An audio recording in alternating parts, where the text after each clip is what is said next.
Та мэдхүү?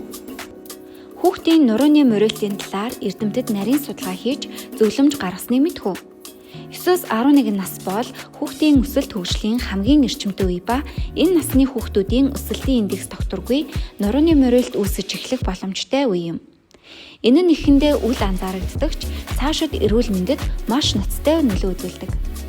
Монголын анагаах ухааны академийн гишүүн, академич, анагаахын шинжлэх ухааны доктор, профессор Г. Отхон Монголын өсвөр насны хүүхдийн өсөлтийн индекс, нурууны мөрөлтийг тодорхойлох судалгааг шинжлэх ухаан технологийн сангийн санхүүжилтээр хийж гүйцэтгэсэн юм.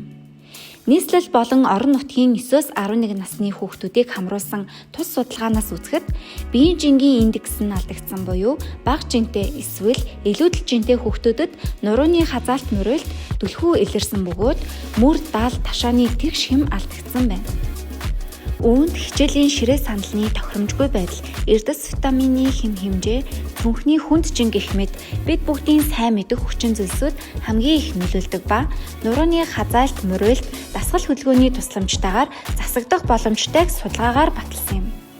Судалгаа болон зөвлөмжийн талаар илүү дэлгэрэнгүй анагаах ухааны доктор профессор Г. Отхоны бэлтгэсэн Монголын хүүхдийн нурууны мөрөөхөй түүний засал сэдэвт зөвлөмж тохиомлоос үзэх боломжтой юм. Та энэхүү зөвлөмжийг сонирхвол доктортой холбогдсон авах боломжтой шүү.